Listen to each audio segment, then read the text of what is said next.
Hello दोस्तों, स्वागत है आपका ग्लोरी स्टडी पॉइंट क्लासेस में। मैं शिवम शर्मा। दोस्तों, आज आपके लिए मैं मैथ के ऐसे क्वेश्चन लाया हूँ जिन क्वेश्चनों को करने के बाद आप सीटेट एग्जाम में आने वाले हर एक क्वेश्चन को बिल्कुल इजी तरीके से कर लेंगे। इस चीज़ की मैं आपको गारंटी देता हूँ। क्वेश्चनों को करने में सिर्फ आप 4 से 5 सेकंड का समय लेंगे, इससे ज़्यादा समय आपको नहीं लगेगा।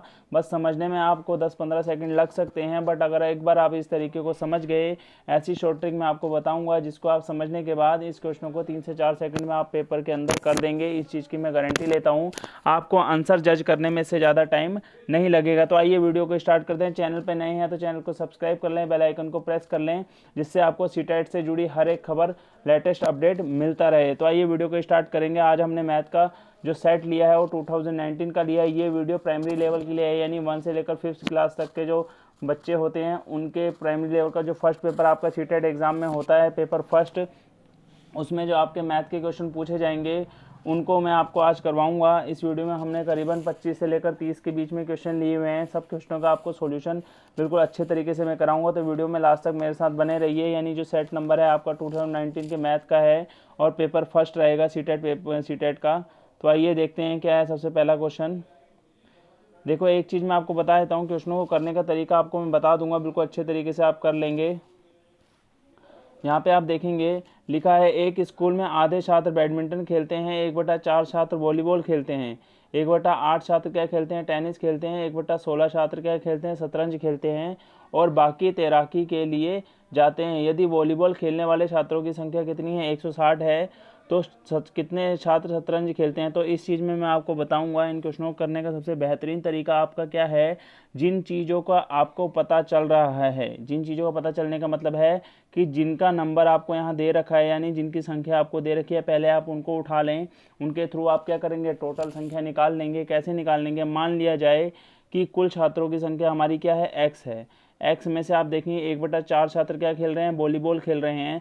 तो एक्स का 1/4 आपका क्या खेल रहे हैं, वॉलीबॉल खेल रहे हैं। तो वॉलीबॉल खेलने वालों की संख्या आपको क्वेश्चन के अंदर उसने कितनी दे रखी है, 160 दे रखी है। यानी कुल छात्रों का 1/4 हमने यहाँ ले लिया, वो बराबर हो जाएगा हमारा 160 के। उसके बाद आपने क्या करना है, ध्यान से समझ लेना चीज़ों को। 4 से आप इसकी 160 से तिरछी गुणा लगाएंगे 4 की, तो यहाँ पे x का जो मान आपका आएगा बिल्कुल 640 आएगा। इतना तो आप सभी जानते हैं तिरछी गुणा किसको बोलते हैं, यानी क्रॉस मल्टीप्लिकेशन को। जब कोई नंबर बराबर में मल्टीप्लाई में हो और बराबर से इस तरफ डिवाइड में हो, तो डिवाइड वाला यानी भाग वाला नंबर बराबर के उधर जाके गुणा में आ जाता है। तो x का मान आपका कितना आ गया, 640 आ गया। यानी x का मान जब आपका 640 आ गया है, तो आप ध्यान से देखें, क्वेश्चन में आपसे पूछ रहा है शतरंज खेलने वाले कितने हैं, 1/16, यानी टोटल कितना है 640। इसका 16वां हिस्सा जो है, 16वां हिस्सा यानी 1/16 पार्ट जो है क्या खेलते हैं, शतरंज खेलते हैं। तो 16 से आप इसे डायरेक्ट भाग लगा दें तो आपका आंसर सीधे कितना है, 40 आ जाएगा। 16 चौक को आपका कितना होता है, 64 होता है। तो आपका कितना है, 40 आपका यहाँ पे आ जाएगा। यानी 2 सेकंड वाला पार्ट आपका क्या रहेगा, बिल्कुल राइट रहेगा। यानी सेकंड 40 जो होगा आपका क्या करेंगे, शतरंज खेलेंगे। उसके बाद अगले वाले क्वेश्चन की तरफ चलते हैं हम।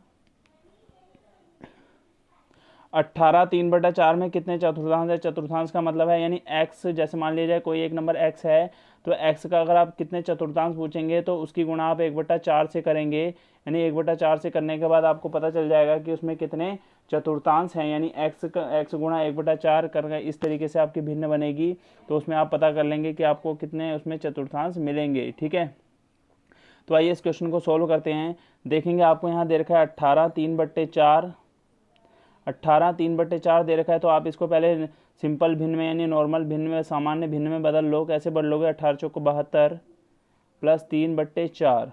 ठीक है, 18 चौको 72 प्लस 3/4, यानी टोटल आ जाएगा 75/4। मैंने चतुर्थांश का मतलब आपको बताया 1/4, यानी 1/4, 1/4 कितना हो जाएगा आपका चतुर्थांश होता है। तो इसके आगे गुणा का निशान लगाइए 75, क्योंकि 75 आपका यहाँ आ रहा है। 75 को हम अलग कर लें तो अब ये संख्या किस तरीके से बन जाएगी, 75 गुणा 1/4। तो मैंने अभी आपको बताया था 1/, आपका चतुर्थांश होता है। तो यहाँ पे आपको कितने चतुर्थांश दिख रहे हैं, 75। 75 गुणा 1/4 का मतलब हो गया आपके 75 चतुर्थांश इसमें मौजूद हैं, यानी 75 आपका इसका आंसर हो जाएगा। तो देखो अगला 35 वाला क्वेश्चन आप करेंगे। 2, 3, 4, 6, 7, 8 निम्नलिखित को इस तरीके से व्यवस्थित करना है रिक्त स्थानों में कि उनका योग करने पर हमें अधिकतम संभव संख्या प्राप्त हो। तो देखो ऐसा क्वेश्चन को करने के लिए मैं आपको सही सी एक तरकीब बता देता हूँ। सबसे पहला आपने क्या करना है, बड़े नंबर से, यानी आप जिसे अवरोही क्रम में बोलते हैं, बड़े से छोटे की तरफ चलना है आपको। चलना किस तरीके से वो तरीका भी आप समझ लें। ऐसा क्वेश्चन देखते ही आप आंसर जज करके टिक कर देंगे। देखेंगे क्या करेंगे, जो आपके बाईं तरफ जिस तरह आपका प्लस का निशान आपको दिखेगा उसे हम बाईं तरफ बोलेंगे अपना। तो आपने उसमें क्या करना है, सबसे बड़े नंबरों को लेना है। जैसे आप ऊपर की तरफ ले सबसे बड़ा नंबर, और उसके नीचे जस्ट उसके नीचे ही आप लेना है उससे छोटा नंबर, ठीक है। उसके बाद फिर जो आपका सबसे बड़ा नंबर बचेगा उसको आप लेंगे 8 के साथ। फिर उसके बाद जो उससे छोटा नंबर बचेगा उसे लेंगे 7 के साथ। उसके बाद फिर जो बड़ा नंबर बचेगा उसे लेंगे 6 के साथ, और जो छोटा नंबर बचेगा उसे लेंगे 4 के साथ। यानी इस तरीके से आपको नंबर को सेट करना है। तो अब इसका आप योग करेंगे तो आपको थर्ड वाला याद देखेंगे, 3, 2, 5, 6, 4, 10 का 0 हाथ लगा 1, 8, 7, 15 और 1, 16, यानी 1605 आ जाएगा। यानी थर्ड वाला ऑप्शन आपका बिल्कुल राइट रहेगा। देखो ये वाला 36 वाला आपका काफ़ी बड़ा क्वेश्चन है, इसको हम आराम से सॉल्व करेंगे लास्ट में, ठीक है। आ जाते हैं हम अपने 37 वाले क्वेश्चन की तरफ। कह रहा है 50 में एक पूर्ण संख्या जोड़ी जाती है। मान लीजिए जैसे जैसे बोल रहा है पहले वैसे करते जैसे, देखो लिखा है 50 में हमने एक पूर्ण संख्या जो है उसे x मान लिया, x को हमने जोड़ दिया, और बोल रहा है फिर वही संख्या 50 में से क्या कर दिया, घटा दी। मान लिया 50 में से हमने उसी संख्या को फिर घटा दिया। 50 में से उसी संख्या को, किसको, x को जोड़ा पहले 50 में, और 50 में से फिर उसी संख्या को घटा दिया। तो प्राप्त हुई दोनों संख्या को जोड़, यानी ये दो संख्या हमें मिल गई हैं, इन दोनों को अगर हम जोड़ दें तो कितना हमें, देखो जोड़ने का मतलब यहाँ मैंने बराबर प्लस का निशान लगा दिया, ये जोड़ने का मतलब ये हुआ। तो देखो यहाँ माइनस का x है, यहाँ प्लस का x है, आपस में कट जाएंगे, 50 और 50 कितना हो जाएगा, 100 हो जाएगा। आपका आंसर यहाँ पे 100 आ जाएगा, ठीक है। ये वाला क्वेश्चन भी हम आपको बाद में बताएंगे, इसमें टाइमिंग छाटनी है, इसको आप खुद कर लें तो ज़्यादा अच्छा रहेगा। इसका आंसर मैं आपको बता देता हूँ, थर्ड वाला इसका आपका आंसर रहेगा। टाइमिंग को आप कैलकुलेट करके अच्छे तरीके से इसे कर लेंगे। ध्यान से देखें, अगला क्वेश्चन आपके सामने है 39 वाला।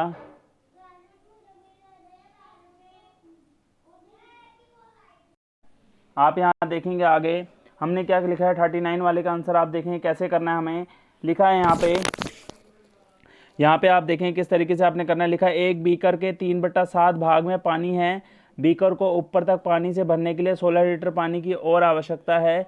बीकर की धारिता क्या है। मान लीजिए इस क्वेश्चन को आप कैसे करेंगे मैं आपको समझाता हूँ। सबसे पहले आप हल्का सा मानना है, आपको थोड़ा सा सपोज करना पड़ेगा, लेट करना पड़ेगा, यानी मानना पड़ेगा। मान लिया जाए बीकर की धारिता क्या है, x है, ठीक है। ध्यान से समझना, कह रहा है इसका 3/7, तो इसका 3/7 यानी x गुणा 3/7 हमारा क्या हो गया, पानी हो गया। यानी पानी का तो हमें पता चल गया कितना है पानी, x का 3/7 यानी 3/7 गुणा x आपका क्या हो गया, पानी हो गया है, ठीक है। अब आपने धारिता क्या मानी है, उसकी कुल मानी है कितनी, x मान रखी है। तो x में से आप क्या करेंगे, x का 3/7 को माइनस कर दें। तो आपका माइनस करने का तरीका क्या होगा, 7 से आप तिरछी गुणा लगाएंगे, इसके बट्टे में 1 मान के 7 से x की गुणा लगाएंगे तो 7x आ जाएगा, माइनस फिर 3x आपका यहाँ पे है ही है, उसको आपने ऐसे लिखना है, बट्टे में फिर आप 7 ले लेंगे तो आपका टोटल आ जाएगा 4x/7। यानी शेष आपका क्या रहेगा, धारिता जो बचा हुआ होगा, शेष आपका कितना आ जाएगा, 4x/7 आपका आ जाएगा, ठीक है। तो इसको आप जब सॉल्व करेंगे तो आप कैसे सॉल्व करेंगे मैं आपको बता देता हूँ। देखेंगे ध्यान से, उसने बोला है बीकर को ऊपर भरने तक पानी के कितने 16 लीटर पानी की और आवश्यकता है, यानी जो बचा हुआ है हमारा कितना 16 लीटर रहेगा। तो आप क्या करेंगे, जो आपका आया है 4x/7 उसको ले लेंगे 16 के बराबर, यानी 4/7 गुणा x बराबर आपका हो जाएगा 16 के। तो 7 को यहाँ तिरछी गुणा करेंगे तो हो जाएगा 4 गुणा x बराबर 16 गुणा 7, ठीक है। 4 से इसे काट दीजिए 16 को 4 बार, तो 4 सत्ते 28, जहाँ आपको 28 दिख रहा है उसको आप टिक कर दें, 28 आपका आंसर बिल्कुल राइट हो जाएगा। तो देखेंगे आप 40 वाले का आंसर देखेंगे। 40 वाले में बोला है निम्नलिखित संख्याओं में कौन सी अवरोही क्रम को निरूपित करती है। अवरोही क्रम का मतलब होता है बड़े से छोटे की ओर चलना। बड़े से छोटे की ओर चलने वाली कौन सी संख्या, तो इसमें आप देखेंगे थर्ड वाला जो ऑप्शन आपका रहेगा बिल्कुल राइट है। थर्ड वाले पे आप बिल्कुल एग्जैक्टली टिक कर लेंगे, ठीक है। अच्छे से आप समझ ले, क्वेश्चन बहुत ज़बरदस्त हैं, बहुत अच्छे क्वेश्चन है, बिल्कुल इजी वे में आपको करवा रहा हूँ, आप बिल्कुल अच्छे तरीके से इनको समझ जाएंगे। देखो यहाँ लिखा है एक दुकानदार 5.3 किलोग्राम बादाम, 2100 ग्राम किशमिश यानी 2.2 किलोग्राम क्या लगता है काजू को मिला दिया जाए तो इस मिश्रण को बराबर बराबर 2 दर्जन के पैकेट में बना दें। 2 दर्जन के पैकेट बना दें। प्रत्येक पैकेट को भरा, प्रत्येक पैकेट का बाहर क्या होगा, यानी 2 दर्जन का मतलब होगा 24 24 पैकेट आपको बनाने हैं, इस चीज़ का ध्यान रखेंगे। 24 पैकेट आपको टोटल बनाने हैं। तो इन सब का भार अगर आप जोड़ेंगे तो सबको पहले आप ग्राम में कन्वर्ट कर लें। यानी कैसे करेंगे, देखो आपको बता देता हूँ। आप किग्रा में कन्वर्ट करेंगे तो कैसे करेंगे, ग्राम में करेंगे तो कैसे करेंगे, उस चीज़ का भी मैं आपको तरीका बता देता हूँ। ध्यान से देखना। आप क्या करें, एक काम कर लें, मैं आपको बता देता हूँ। 1 किलोग्राम बराबर आपका होता है 1000 ग्राम होता है। 1 किलोग्राम आपका कितना होता है, 1000 ग्राम। तो आपका 5.3 ग्राम कीग्रा दे रखा है, 5.3 कीग्रा दे रखा है। तो इसका मतलब हो जाएगा 1000 की इससे गुणा लगा दो। तो एक के पीछे 3 जीरो हैं और पॉइंट के बाद यहाँ एक संख्या है। एक जीरो से क्या होता है, आपका ये पॉइंट हट जाएगा। आपका यहाँ बन जाएगा 53। पीछे कितने जीरो बचे हैं, 2 जीरो। तो आप 53 के पीछे लगा दें बिल्कुल अच्छे तरीके से। तो आपका यहाँ बन जाएगा 5300। यानी आप 5.3 को लिख सकते हैं, 5.3 क्रीगा को लिख सकते हैं 5300 ग्राम। ऐसे ही 2.2 को आप लिख देंगे कितना, 2200 ग्राम, यानी 2200 ग्राम लिख देंगे। तो आप इनका जोड़ेंगे तो 5300 बट्टे 2100 बट्टे कितना हो जाएगा, 2200। ठीक है, दोनों को जोड़ें, 0 0 3 और 3 6, 5 4 कितना 9, यानी 9600 आ गया है। 9600 आपका कितना आ गया है, 9600 आ गया है। इसको आप 2 दर्जन यानी 24 से जब भाग करेंगे तो 24 चौको कितना होता है, 96 होता है। यानी 400 ग्राम क्या होगा आपका हर पैकेट का वजन होगा। बहुत ही ज़बरदस्त, बहुत ही लाजवाब क्वेश्चन है। इसको आप बहुत अच्छे तरीके से समझ गए होंगे कैसे आपको करना है। ध्यान से देखेंगे आप अगले वाले क्वेश्चन को। यहाँ पे बोल रहा है कि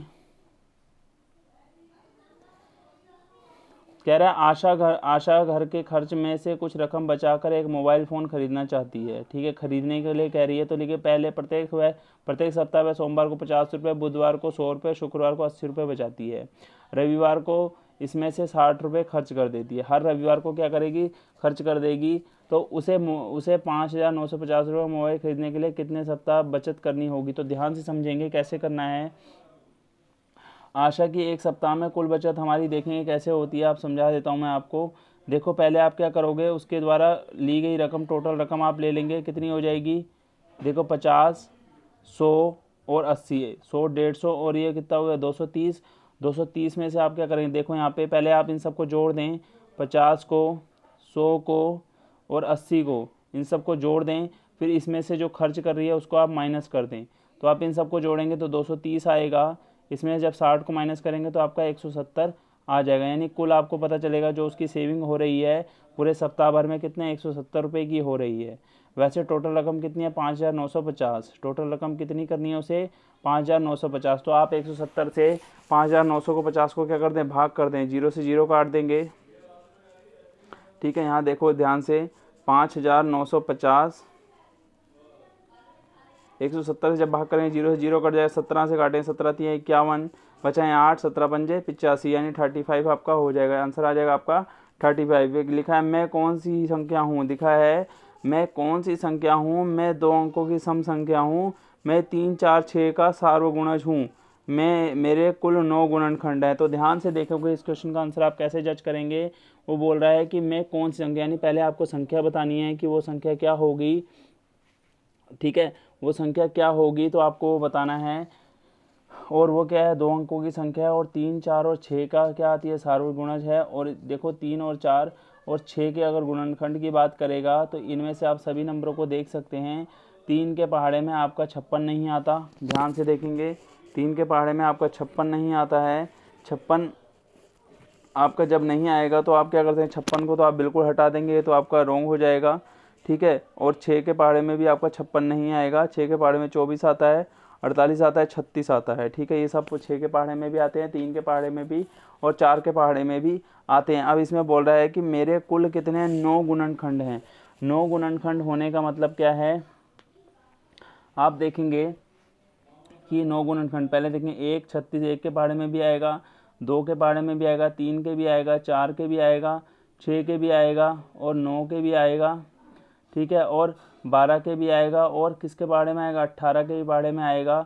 तो आप यहाँ से देख सकते हैं। और एक खुद अपने 36 खुद के पहाड़े में भी आता है। तो आप यहाँ देख सकते हैं 36 एक आपका ऐसा नंबर है जो 9 गुणनखंड जिसके होंगे। 48 के देखेंगे तो इसके ज़्यादा भी हो सकते हैं, कम भी हो सकते हैं। ठीक है, कोई ज़रूरी नहीं है। ठीक है, 36 आपका आंसर आपका बिल्कुल राइट हो जाएगा। 44 वाले का आप देखेंगे, 44 वाले का आप देखेंगे आंसर किस तरीके से आप जज करेंगे। तो 44 वाले का आंसर मैं आपको ऐसे बता देता हूँ, पावर के थ्रू आप कैसे देखेंगे।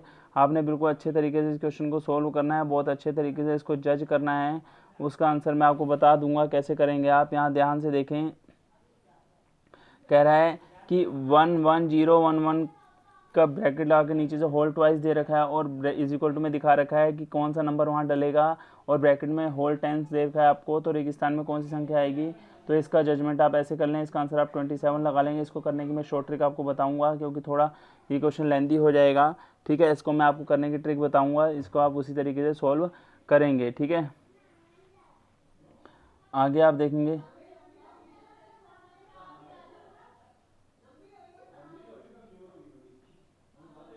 आप देखें आगे, एक वर्ग की भुजा 10 सेंटीमीटर है, यदि वर्ग की भुजा दोगुनी कर दी जाए तो नया परिमाप कितने गुना हो जाएगा। तो देखो ऐसे क्वेश्चनों को करने के लिए बहुत ही ज़बरदस्त, बहुत ही शानदार ट्रिक है। यानी वर्ग की भुजा दे रखी है आपको 10 सेंटीमीटर, तो वर्ग का परिमाप आपका होता है 4 गुना भुजा। 4 गुना क्या होता है, भुजा होता है, तो 4 गुना 10 आपका कितना आ जाएगा, पहला परिमाप 40 आ जाएगा। ठीक है, 40 आ जाएगा। यही कह रहा है कि भुजा को क्या कर दिया जाए, 2 गुना कर दिया जाए, तो परिमाप भी क्या हो जाएगा, 2 गुना हो जाएगा। परिमाप भी आपका कितना हो जाएगा, 2 गुना हो जाएगा। कैसे हो जाएगा, देखो भुजा को दुगुना, पहले 10 था 20 कर दिया। परिमाप का फॉर्मूला मैंने आपको बता दिया है, 4 गुना भुजा, भुजा दुगुनी हो गई है, 2 का 4 हो गई है, यानी 10 का 20 हो गया, तो 4 दूनी कितना हो जाए 80। पहले परिमाप कितना है, तो 40, अब कितना आ रहा है 80, तो परिमाप कितना हो जाएगा, 2 गुना हो जाएगा। लिखा है निम्नलिखित में से किस अक्षर में क्षैतिज और ऊर्ध्वाधर सममित दोनों रेखाएं हैं। कह रहा है कौन से अक्ष में ऐसी कौन सी ऊर्ध्वाधर और क्षैतिज सममित दोनों रेखाएं आती हैं। तो इसका आंसर आप क्या करेंगे, एक्स जो है आपका, इसमें ऊर्ध्वाधर और सममित दोनों, क्षैतिज और ऊर्ध्वाधर सममित दोनों रेखाएं आती हैं, एक्स जो है आपका इसका आंसर हो जाएगा। चाहे तो आप ग्राफ बना के देख सकते हैं, ग्राफ के अकॉर्डिंग अगर आप देखेंगे तो इसमें क्या होगा, आपकी ऊर्ध्वाधर और क्षैतिज दोनों रेखाएं इसके अंदर आ जाती हैं। 47 वाले को आप देखेंगे, देखो ये आपका क्वेश्चन जो है 47 वाले को आप देखेंगे, कक्षा 3 के कक्षा 3 में चतुर्थांश यानी 1/4 की संकल्पना को समझाने के लिए अध्यापक को कौन सी उचित अनुक्रम का अनुसरण करने की आवश्यकता होती है। तो आप इसमें देखेंगे वो आपका, देखो पहले पढ़ लेते हैं इसे, चतुर्थांश के प्रतीक को श्यामपट्ट पर लिखना, उसके बाद अपने ठोस पदार्थ लेकर उसे चतुर्थांशों में बांटना। पहला तो ये तो बिल्कुल राइट है, सबसे पहले नंबर पे तो इसी को आना चाहिए। फिर उसके बाद वो बोलता है कि जो आपका होगा चतुर्थांश को प्रदर्शित करने वाले चित्र दिखाना, ये बिल्कुल राइट है। इसके बाद ये आना चाहिए, और लास्ट में आपका ए वाला, यानी कह रहा है कि पहले बच्चों को ठोस टुकड़ों को तोड़ के दिखाए 4 पार्ट्स में, उसके बाद चतुर्थांश का चित्र बना के दिखाए कि चतुर्थांश कैसा होता है। उसके बाद आपको उसका प्रतीक जो सिंबल होगा चतुर्थांश को प्रदर्शित करने वाले चित्र, चतुर्थांश को प्रदर्शित करने वाले चित्र का मतलब है आप एक गोला ले लो, उसको 4 टुकड़ों में बांट दो, तो उसको बताओ कि भैया हमने 4 पार्ट में तोड़ दिया है, तो उसका एक पार्ट आपका क्या होगा, 1/4 होगा। फिर आप उसको क्या करें, 1/4 को कहाँ लिख के दिखाएं, ब्लैक बोर्ड पर लिख के दिखाएं, तो आपका 4th वाला ऑप्शन बिल्कुल राइट हो जाएगा।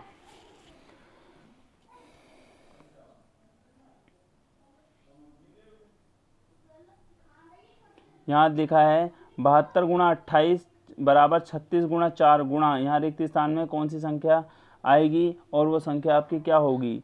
ठीक है, पहला लिखा है 7 का गुणज होगी, फिर लिखा है एक अभाज्य संख्या है, 10 से कम है, एक सम संख्या है, या ई यहाँ पे देखो ऑप्शन 5 भी दे दिया आपको, 56 का क्या है, गुणनखंड है। 48 वाले का आंसर आप जज करेंगे, 48 वाले का आंसर आप कैसे जज करेंगे, यहाँ पे जो आपका नंबर आएगा 7 का गुणज आएगा। क्यों, क्योंकि यहाँ पे देखें 72 है, 36 गुणा 2, ठीक है, 36 गुणा 2 करेंगे तो 72 होगा, और 28 के लिए यहाँ पे आपको 7 चाहिए होगा, 7 चौको आपका क्या हुआ 28, तो आप कह सकते हैं वो 7 का गुणज क्यों होगा, क्योंकि 7 दूनी आपका कितना होता है 14 होगा, और वो क्या है एक 7 का गुणज है, तो इसका आंसर आपका क्या हो जाएगा 7 हो जाएगा। ठीक है, यानी देखो यहाँ पे ध्यान से आप खुद समझेंगे, 36 दूनी 72 है, आपको 2 की जरूरत है, और 4 7 28, यहाँ पे 7 की जरूरत है, और 7 दूनी आपका कितना होता है 14, और ये क्या है एक 7 का गुणज है। ठीक है, ध्यान से देखेंगे आप,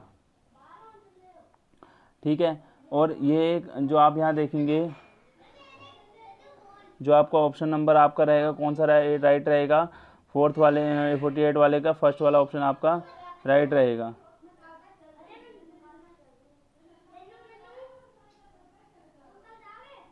ठीक है, इस तरीके से इन क्वेश्चनों को आप सॉल्व कर लेंगे। बहुत ही अच्छे तरीके से आपको सारे क्वेश्चन आपको बता दिए गए हैं। इन क्वेश्चनों में अगर आपको कोई डाउट हो तो आप बताएंगे। ठीक है, सभी क्वेश्चनों को आपको मैंने करवा दिया है। यही आपके मैथ के क्वेश्चन है जो आपके एग्जाम में बहुत ज़्यादा इंपॉर्टेंट थे। कुछ क्वेश्चन आपके जो बचे हुए हैं वो आपके पेडागोजी के क्वेश्चन आते हैं। तो इस वीडियो में आपको मैंने जितने भी क्वेश्चन कराए हैं आप उनको अच्छे तरीके से समझ गए होंगे। आशा करता हूँ आपको एक एक क्वेश्चन अच्छे तरीके से समझ आया होगा। और कोई आपको डाउट है तो आप कमेंट करके ज़रूर बताएं कि आप इन क्वेश्चनों में क्या आपको परेशानी है, मैं उसका सोल्यूशन भी आपको बताऊँगा। चैनल पर नए हैं तो चैनल को सब्सक्राइब कर लें। मिलते हैं अपने नेक्स्ट वीडियो के साथ। Thank you.